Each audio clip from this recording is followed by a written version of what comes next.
السلام علیکم ورحمۃ اللہ وبرکاتہ۔ الحمد للہ رب العالمین والعاقبۃ للمتقین والصلاة والسلام علی رسولہ الکریم۔ فاعوذ باللہ من الشیطان الرجیم، بسم اللہ الرحمن الرحیم۔ لقد کان لکم فی رسول اللہ اسوۃ حسنہ۔ محترم حضرات، سیرت پر پروگرام چل رہا ہے اور آج اس کا 94 سیریل ہے۔ اللہ تعالیٰ سے دعا ہے کہ اللہ تعالیٰ اس کو مکمل کرائے۔ ہم بات کر رہے ہیں نبی کریم صلی اللہ علیہ وسلم کی معمولات زندگی پر۔ ہم نے نماز کے بارے میں بات کیا تھا۔ حقیقت میں یہ ٹاپک نماز سے پہلے آنا چاہیے تھا کہ نبی کریم صلی اللہ علیہ وسلم طہارت، غسل، وضو، غسل اور تیمم۔ دیکھیں، یہ بات یاد رکھیں کہ اس پروگرام میں ہم فقہی مسئلہ نہیں بیان کر رہے ہیں۔ ہم یہ کوشش کر رہے ہیں کہ اللہ کے رسول صلی اللہ علیہ وسلم نے اس کام کو کیسے کیا ہے۔ اور نماز کے بارے میں جو بات ہوئی کل، اس میں ایک نماز جو بہت ہی مختلف فی ہے تراویح کے بارے میں۔ انشاءاللہ زندگی رہی تو کل یا پرسوں ہم بہت ہی 2-4 کی طرح بات کریں گے اور آپ ضرور اس میں شرکت کریں، تو آپ کو ایگزیکٹ صحیح پوزیشن معلوم ہوگی کہ یہ کیا معاملہ ہے۔ تو یہ کل بات کریں گے یا پرسوں کریں گے انشاءاللہ۔ اگر یہ آج ختم ہو گیا تو کل کریں گے۔ تو آج ہم 4 باتیں بیان کرنے کی کوشش کریں گے۔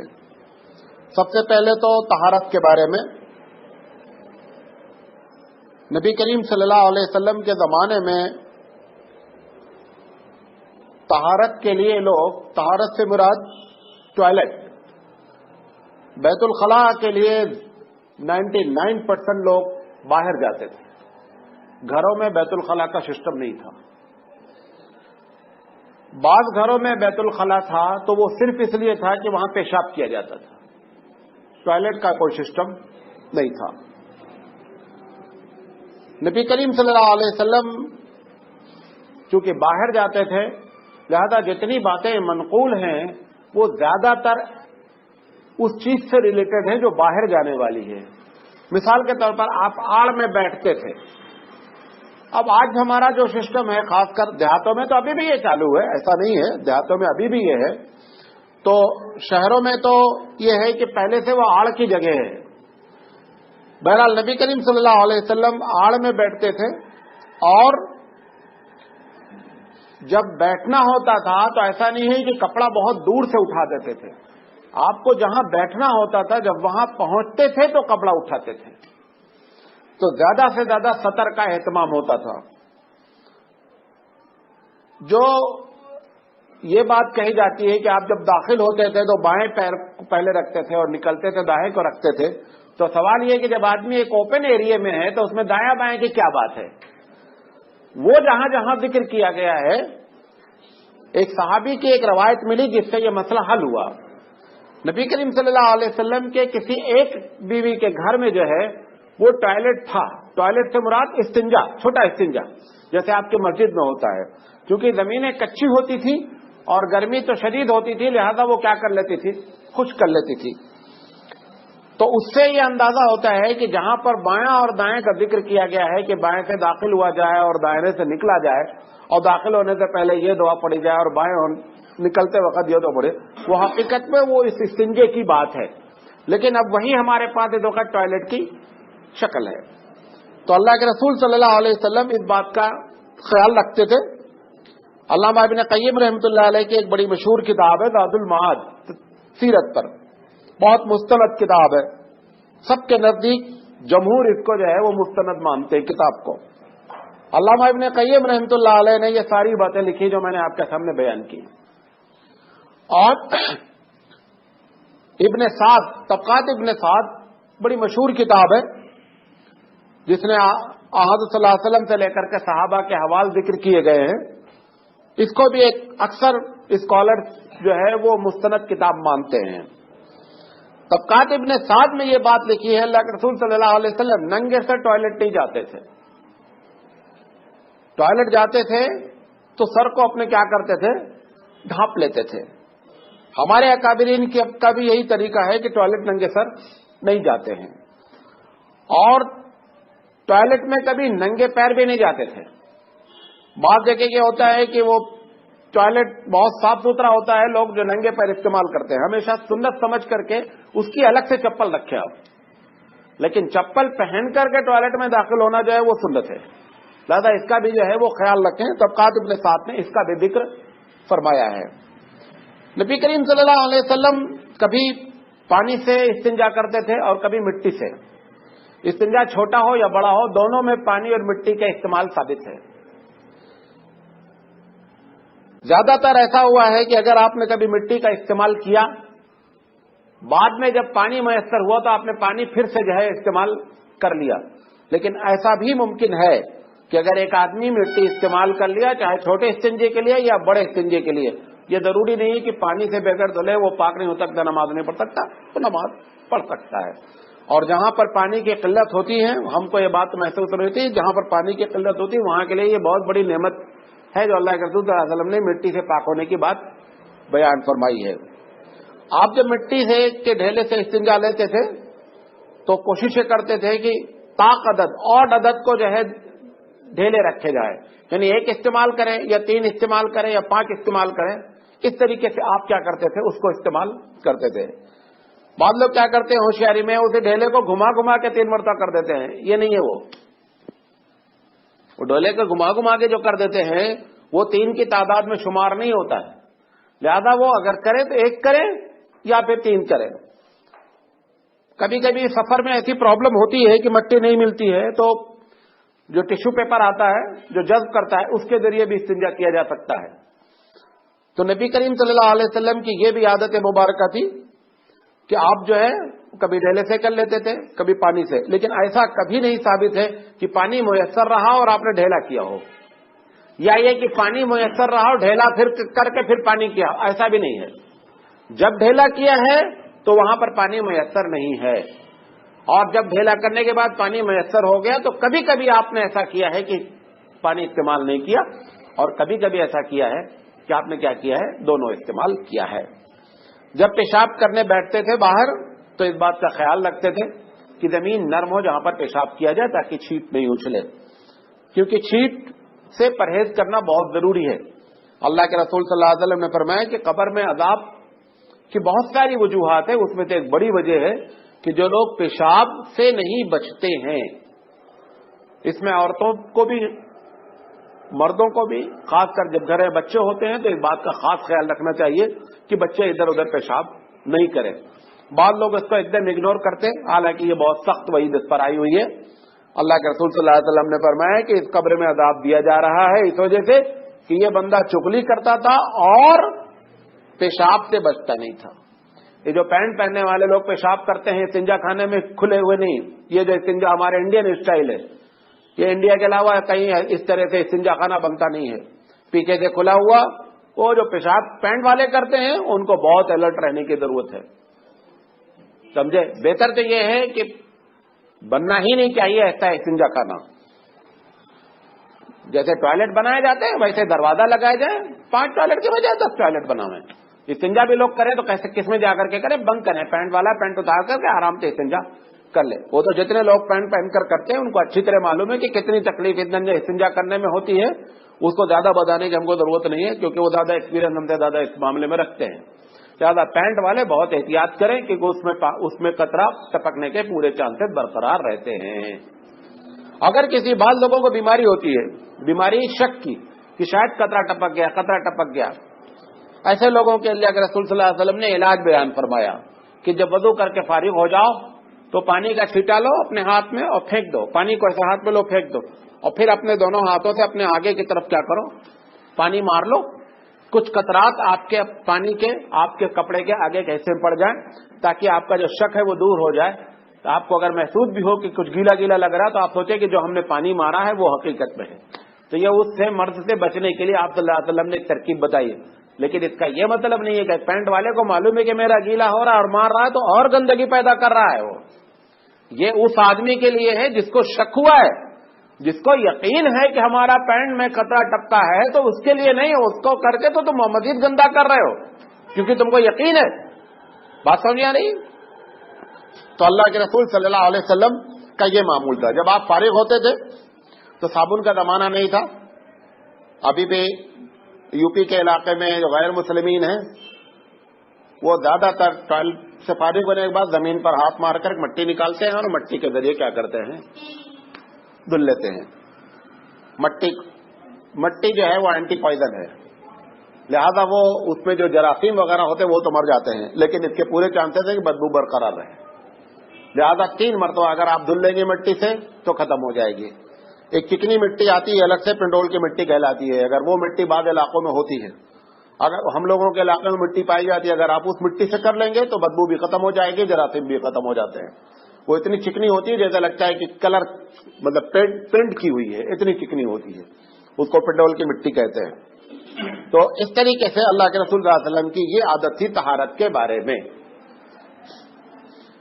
اس کے بعد نبی کریم صلی اللہ علیہ وسلم اس بات کا خاص خیال رکھتے تھے کہ قبلے کے رخ ہو کر کے نہ بیٹھا جائے, نہ قبلے کی طرف پیٹ کی جائے اور نہ قبلے کی طرف منہ کیا جائے. اگر کوئی قبلہ جیسے مثال کے طور پر کہیں پھنس گیا, اب آپ ٹوائلٹ جو بنا ہوا آج اندر آ جائیں, تھوڑا سا آگے کھسک جائیں, کہیں آپ ایسے پھنس گئے کہ جہاں آلریڈی قدمچہ بنا ہوا ہے, کیا کہتے ہیں قبلہ رخ, بات سمجھ رہے.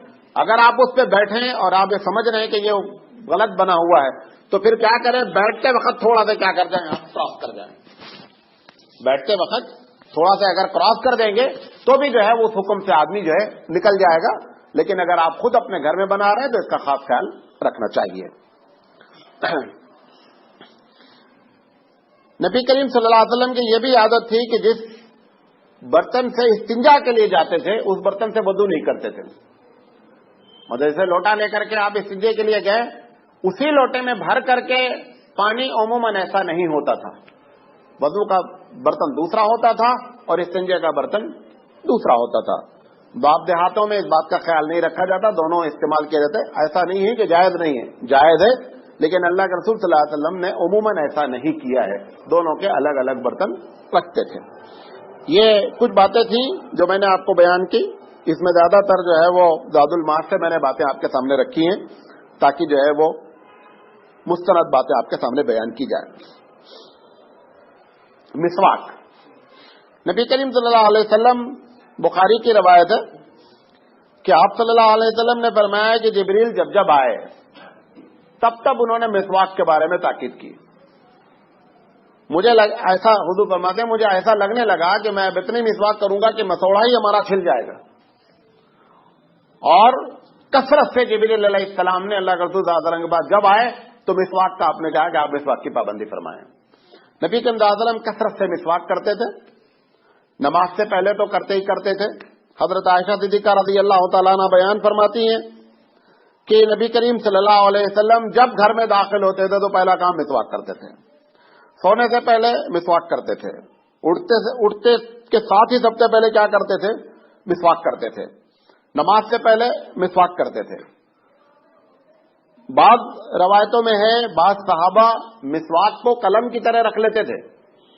مسواک کی اتنی پابندی تھی کہ مسواک کو قلم کی طرح, آپ نے دیکھا منشی صاحب ہوتے قلم ایسے کان پہ لگا لیتے ہیں, ایسے کان پہ رکھے رہتے تھے مسواک صحابہ.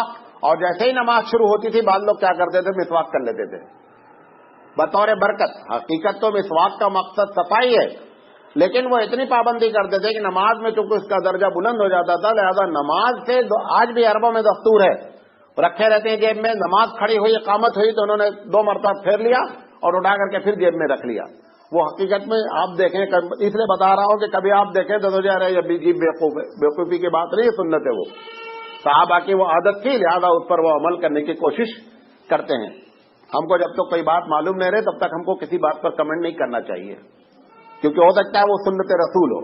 لہذا صحابہ اس بات کا خاص خیال رکھتے تھے. قرآن پڑھنے سے پہلے نبی کریم صلی اللہ علیہ وسلم وضو بھی کرتے تھے, اور آپ صلی اللہ علیہ وسلم جو ہے جب وضو کرتے تھے تو مسواک کرتے تھے. اگر وضو موجود بھی رہا تو بھی مسواک کر لیتے تھے, پھر اس کے بعد قرآن مجید کی تلاوت فرماتے تھے. نبی کریم صلی اللہ علیہ وسلم نے قرآن مجید کی تلاوت عموماً دیکھ کر نہیں پڑھا ہے, کیونکہ آپ امی ہیں, آپ کے سامنے کوئی چیز لکھی ہوئی چیز نہیں رہتی تھی. آپ صلی اللہ علیہ وسلم کو جبریل امین جو آ کر کے بتاتے تھے وہ اللہ کے فضل سے پورا کا پورا کیا ہوتا تھا, یاد ہو جاتا تھا. اور آپ کے حافظے میں الحمدللہ کسی قسم کی ایسی بات نہیں تھی, آپ اسی حافظے سے وقتاً فوقتاً قرآن کریم پڑھا کرتے تھے. مسواک کے سلسلے میں جو ہے وہ ہم لوگ ذرا لاپرواہی کرتے ہیں, لہذا ہم لوگوں کو مسواک کی عادت ڈالنی چاہیے. اس کے بعد وضو, ہم پہلے ایک دم ایگزیکٹ سنت طریقے سے وضو آپ کو بتا دیتے ہیں. حضرت عثمان رضی اللہ تعالی عنہ نے یہ وضو بیان فرمایا ہے, اور بیان فرمانے کے بعد آپ نے فرمایا کہ میں نے رسول اکرم صلی اللہ علیہ وسلم کو اسی طرح وضو کرتے دیکھا ہے. لہذا یہ بات معلوم ہو گئی کہ ایگزیکٹ سنت یہی ہے. جو چیزیں, یہ بات ایک اصولی طور پر بیان فرما رہا ہوں, پالیسی کے طور پر, جو چیزیں اسلام میں فرض نہیں رہتی ہیں, سنت رہتی ہیں, اس میں نبی کریم صلی اللہ علیہ وسلم نے لچک برقرار رکھی ہے. یہ جو میں بیان کر رہا ہوں یہ آپ کا معمول تھا, اس کے خلاف بھی آپ نے وضو کیا ہے. وہ کیا تھا؟ اللہ کے رسول صلی اللہ علیہ وسلم حضرت عثمان رضی اللہ تعالیٰ عنہ فرماتے ہیں کہ نبی کریم صلی اللہ علیہ وسلم جب وضو کرتے تو اپنے دونوں ہاتھوں کو گٹوں تک 3 مرتبہ دھلتے,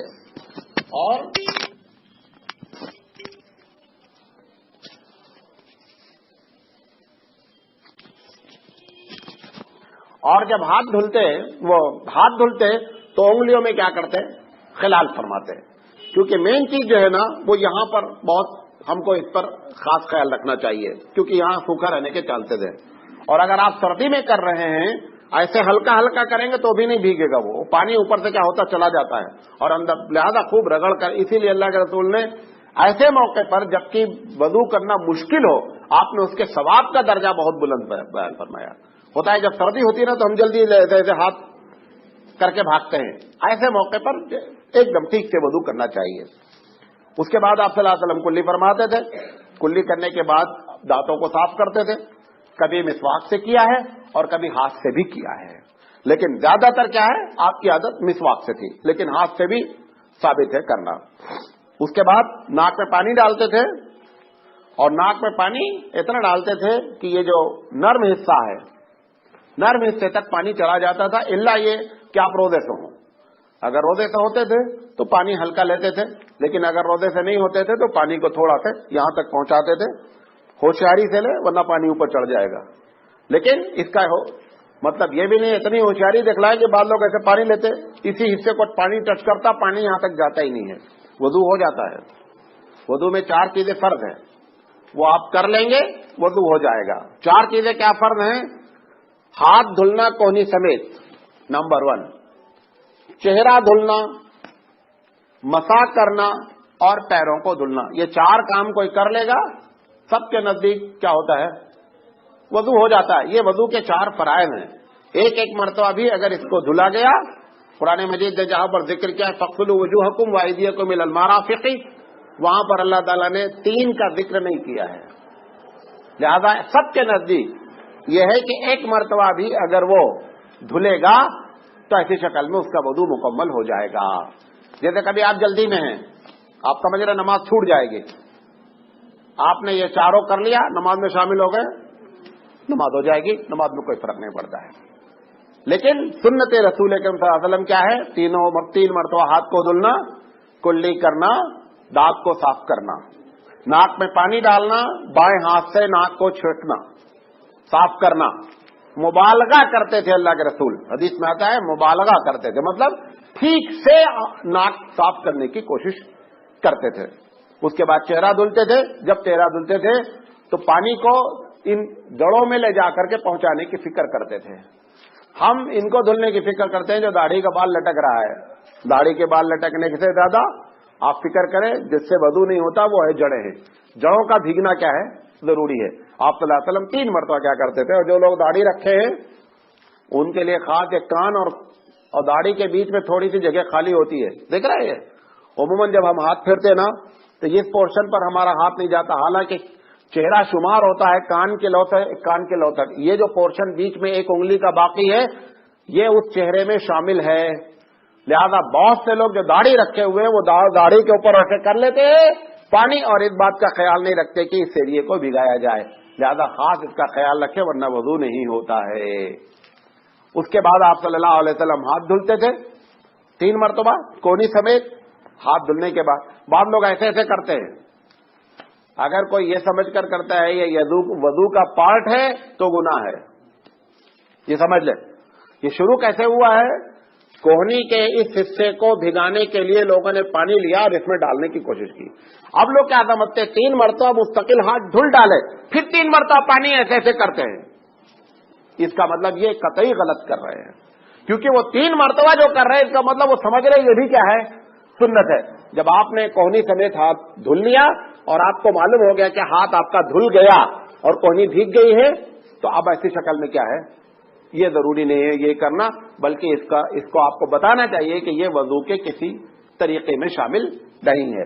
اس کے بعد اللہ کے رسول صلی اللہ علیہ وسلم جو ہے وہ سر کا مسح کرتے تھے اور سر کا مسح کرنے کے بعد اسی پانی سے 1 مرتبہ پانی لیتے تھے پانی پھینک دیتے تھے. بعض روایتوں میں آتا ہے کہ اس طریقے سے کرتے تھے پورا سر واپس لاتے تھے. اس انگلی کو کان میں کرتے تھے اور یہاں تک. حضرت عثمان رضی اللہ تعالیٰ عنہ کی جو روایت بخاری میں نقل کی ہے اس میں اس کی تفصیل ذکر نہیں ہے.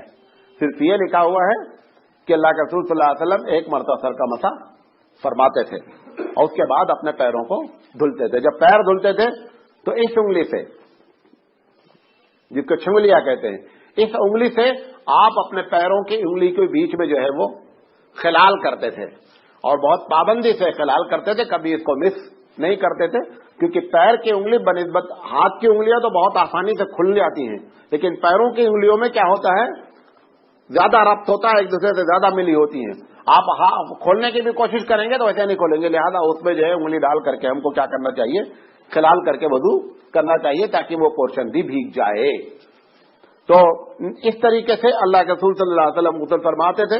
غسل کے بعد کی دعائیں الگ الگ ہیں کیونکہ ہم معمولات ذکر میں سارے ذکر کو ایک ساتھ رکھیں گے وہاں پر انشاءاللہ ہم اس کا ذکر کریں گے کہ وضو کے معمولات میں اللہ کے رسول صلی اللہ علیہ وسلم کا کیا معمول تھا ذکر اور دعا کے بارے میں. اس طریقے سے پورا وضو آپ صلی اللہ علیہ وسلم فرماتے تھے. وضو میں ایک چیز اور بھی یاد رکھیں اس کے پہلے بھی غالباً آپ سے گفتگو کی ہے کہ وضو میں تقاطر شرط ہے. تقاطر کہتے ہیں آپ پانی لیے پانی لینے کے بعد جو حصہ آپ دھل لیں وہاں سے پانی ٹپکنا چاہیے. ایک آدمی اسپنج بھگو لے اور بھگو کر کے پورا ہاتھ کو ایسے سے کر رہا بھیگ جائے گا وضو نہیں ہوا ہے کیونکہ اللہ نے غسل وہاں پہ دھلنے کی بات کہی ہے اور دھلنے میں تقاطر ہوتا ہے. ورنہ وہ مسح کی بات کرتا کہ تم کیا کرو جیسے سر کے لیے کہا مسح ویسے کہتا ہاتھ کا بھی مسح کر لو تم بھیگ جائے کافی ہے. وہاں پر اس نے دھلنے کی بات کہی ہے. لہذا سب کے نزدیک کیا ہے تقاطر شرط ہے. اگر آپ پانی اتنا کم پانی آپ نے لیا کہ پانی ایسے ایسے ایسے ایسے کر لیا اور پانی ذرہ بھی نہیں ٹپتا. بعض لوگ ایسا کرتے ہیں خاص کر چہرہ دھلنے میں بہت لوگ کرتے ہیں.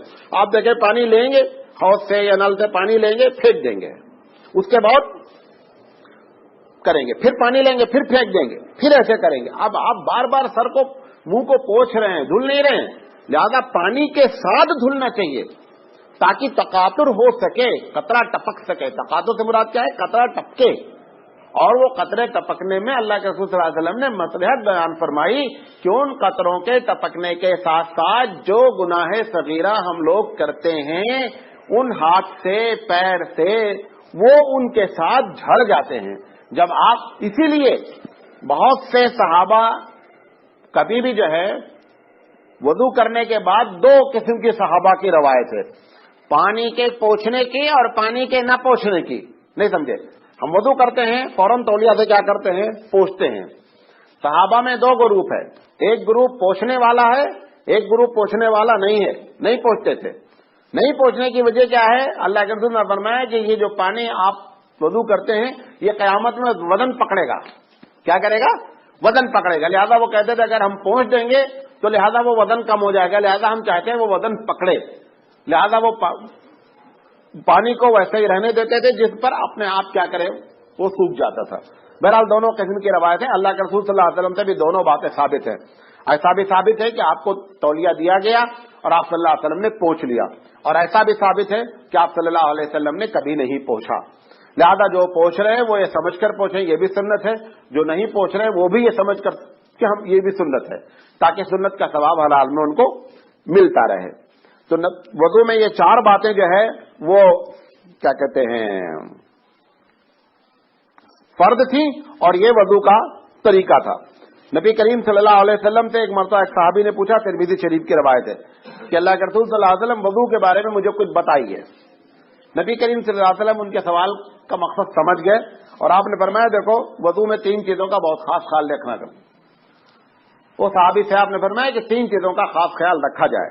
اس میں سے ایک بات آپ نے بیان فرمائی کہ ناکوں کو پابندی سے اچھی طرح صاف کیا جائے، نمبر 1. نمبر 2 انگلیوں میں اچھی طریقے سے خلال کیا جائے. اور نمبر 3 آپ نے فرمایا وضو جب کریں تو مکمل کریں. ایسا بھی بخاری وغیرہ کی روایت سے ثابت ہے کہ اللہ کے صلی اللہ علیہ وسلم نے کبھی کبھی ایک ہی مرتبہ دھلا ہے. دیکھیں بات یاد رکھیں، ایک ہوتی ہے حدیث اور ایک ہوتا ہے سنت طریقہ. حدیث آ سکتی ہے کوئی ایسی، سنت کا مطلب یہ ہوتا ہے کہ اللہ کے رسول صلی اللہ علیہ وسلم نے اس پر دوام اختیار کیا ہے، پابندی کی ہے.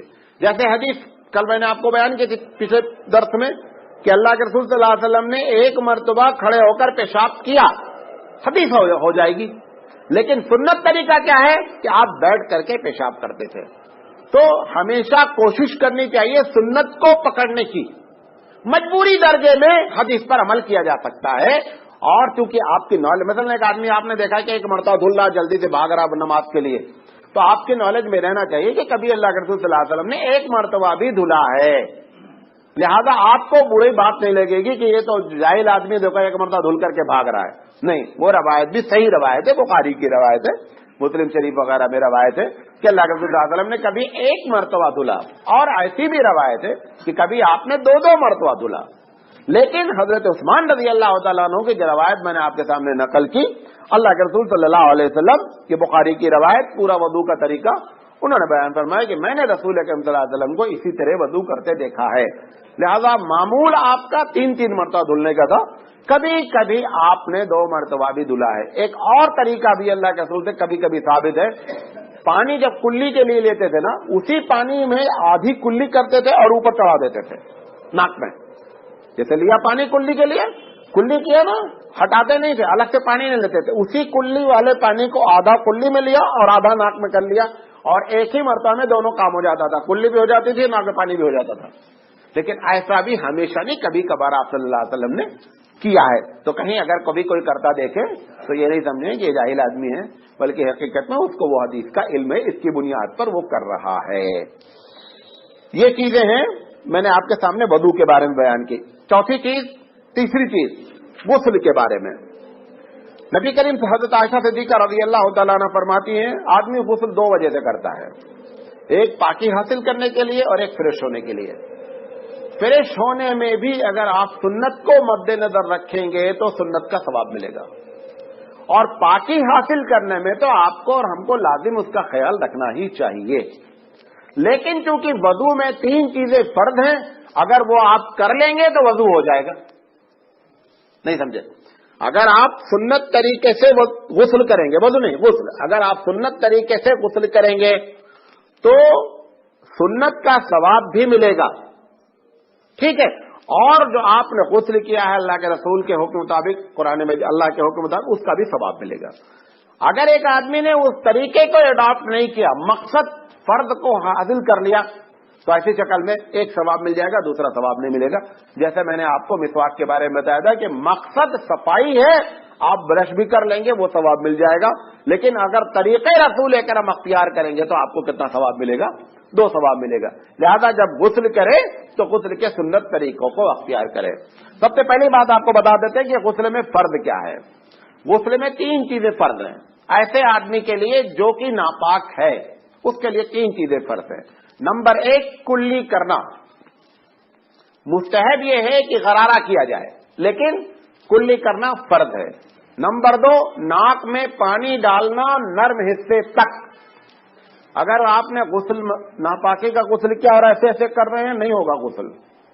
اس وضو میں تو ہو جائے گا وضو, کیونکہ وضو میں فرض نہیں ہے ناک میں پانی ڈالنا. غسل میں پانی ڈالنا فرض ہے, لہذا ناک میں پانی ڈالا جائے اور نرم حصے تک پانی کو پہنچایا جائے. اور نمبر 3, پورے جسم کو بھگو دیا جائے.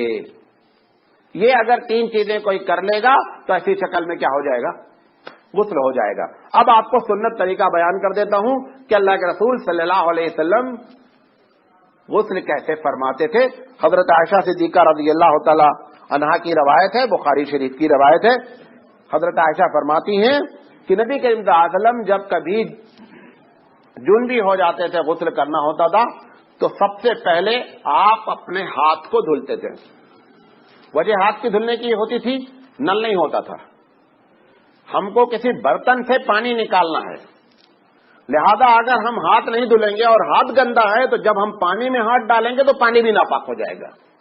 لہذا پہلے کیا کرتے تھے, اسی لیے میں نے بہت سے گھروں میں دیکھا, اب تو خیر نہیں, پہلے بچپن کی بات ہے, کہ بالٹی میں پانی بھرا رکھا رہتا تھا. بالٹی کے لیے جو ڈونگا یا مگ استعمال کیا تھا اس میں پانی الگ سے بھرا رکھا رہتا تھا, کہ اگر کوئی آدمی ناپاک ہاتھ ہے تو پہلے وہ ڈونگے اس مگ سے اپنے ہاتھ کو دھل لے, پھر بالٹی سے پانی نکالنا شروع کرے تاکہ اپنا ہاتھ کیا ہو جائے, صاف ہو جائے. تو اللہ کے رسول صلی اللہ علیہ وسلم آج وہ گرچہ نہیں ہے, لیکن اس کے باوجود آپ سنت طریقہ اختیار کریں تو اس میں ثواب ہے. مثال کے طور پر آپ نل ہی سے ہے ہی نہیں, آپ شاور سے نہا رہے ہیں, نل ہے, پہلے نل میں کیا کریں, ہاتھ کو دھل ڈالیں. ٹھیک ہے, اللہ کے رسول صلی اللہ علیہ وسلم پہلے ہاتھ کو دھلتے تھے. ہاتھ دھلنے کے بعد پھر ناپاک جگہ کو دھلتے تھے, اس میں شرمگاہ بھی شامل تھی, اور اگر ناپاکی کہیں اور لگی ہے آپ اس کو دھلتے تھے. اور دھلنے کا طریقہ ہوتا تھا کہ دائیں ہاتھ سے وہ پانی کا جگ لیتے تھے اور پانی ڈالتے تھے بائیں ہاتھ سے اس جگہ کو, اور جو ہے وہ شرمگاہ کو دھلتے تھے, اور دھلنے کے بعد پھر اس بائیں ہاتھ کو الگ سے دھلتے تھے, کیونکہ اب وہ پھر گندگی میں لگا تو پھر اس کے ناپاک ہونے کے چانسز ہیں. لہذا جب وہ ناپاک جگہ صاف ہو جاتی تھی, استنجے کی جگہ صاف ہو جاتی تھی, تو اس ہاتھ کو کیا کرتے تھے, پھر آپ صلی اللہ علیہ وسلم دھلتے تھے. دھلنے کے بعد جیسے نماز کا وضو ہوتا ہے ویسے وضو کرتے تھے, لیکن اس میں پیر نہیں دھلتے تھے. پیر نہیں دھلتے تھے کہ اس کی وجہ تھی کہ زمین کچی ہوتی تھی, جو پانی گر رہا ہے وہاں پر زمین جذب کر رہی ہے, لہذا وہاں ناپاکی ہونے کے چانسز ہیں. تو ایسی شکل میں آپ کیا کرتے تھے کہ پیر کا نہیں دھلتے تھے, پورا وضو کر لیتے تھے. وضو کرنے کے بعد اب آپ پانی کو لیتے تھے, اب چلو میں لینے کے بعد سر پر رکھتے تھے تیل کی طریقے سے. یہ بات یاد رکھیں, پانی کی وہاں شارٹیج ہے, آپ کے طریقے سے ندی میں نہیں نہا رہے, وہ پانی کی شارٹیج ہے. وہ پانی لیتے تھے اپنے سر پہ رکھتے تھے تیل کی طریقے سے. جب آپ ایک مرتبہ ایسے کر دیں گے نا تو ساری جڑیں کیا ہو جائیں گی, بھیگ جائیں گی. پھر دوبارہ پانی لیتے تھے, لینے کے بعد پھر آپ سر پہ ایسے رکھتے تھے, پھر دوبارہ پانی لیتے تھے. پھر جب تیسری مرتبہ آپ کریں گے, کبھی کی تجربہ کر کے دیکھیں, تو آپ کو سروں سے پانی کیا ہو جائے گا, بالوں سے ٹپکنا شروع ہو جائے گا, تقاطر شروع ہو جائے گا تیسری مرتبہ میں. تو اس کے بعد صلی اللہ علیہ وسلم کیا کرتے تھے, داہنے جانب کے حصے کو دھلتے تھے, پھر بائیں جانب کے حصے کو دھلتے تھے. جب پورا بدن کمپلیٹ آپ کو معلوم ہو جاتا تھا بھیگ گیا ہے, تو آپ اپنی جگہ کو چھوڑ دیتے تھے, چھوڑ کر کے پانی لے کر کے الگ سے پیر کو دھلتے تھے. اب اگر باتھ روم آپ کا پکا ہے, لیکن بہت سے باتھ روم ایسے ہیں کہ پانی جدھر جانا ہے وہاں جانے کے بعد آپ پلٹ کر ادھر آ رہا جدھر تم نہا رہے ہو. بہت سے باتھ روم ہے نا کہ اس نے سلوپ غلط دے رکھا ہے, وہ پانی ایسے جا ہی نہیں رہا, پانی پلٹ کر ادھر آ رہا. یہ پھر حکم وہی کچی زمین کا ہو گیا. لہذا اس میں خاص خیال رکھیں کہ ایسی شکل میں کیا کریں کہ آپ پانی سے پیر کو کیا کریں, دور لے جا کر کے دھل کر کے پھر وہاں سے کیا ہو باہر نکل کر کے آئیں. نبی کریم صلی اللہ علیہ وسلم کے بارے میں زیادہ حضرت میمونہ رضی اللہ تعالی عنہا کی روایت ہے مسلم شریف کی, کہ میں نے ان کو نہانے کے بعد تولیہ دیا. اللہ کے رسول صلی اللہ علیہ وسلم نے تولیہ نہیں لیا, بلکہ آپ نے اپنے ہاتھوں سے پورے بدن کو کیا کیا, پانی صاف کر لیا. اچھا, یہ جو غسل خانے ہیں اس میں بھی ہم کو احتیاط کرنی چاہیے. ہم کو یہ معلوم نہیں ہوتا کا حدیث میں, صحیح حدیث میں, لیکن میں یہ آپ کو بتا رہا ہوں کہ ہم کو یہ احتیاط کرنا چاہیے کہ ہم جو ہے اگر غسل خانے میں بھی نہا رہے ہیں تو کچھ پہن کر نہائیں, یہ زیادہ بہتر ہے. لیکن اگر کوئی آدمی بند غسل خانے میں بغیر کسی کپڑے کے نہاتا ہے تو گنہگار نہیں ہے. ٹھیک ہے. نبی کریم صلی اللہ علیہ وسلم جمعہ کے غسل کو سنت سمجھتے تھے. جمعہ کے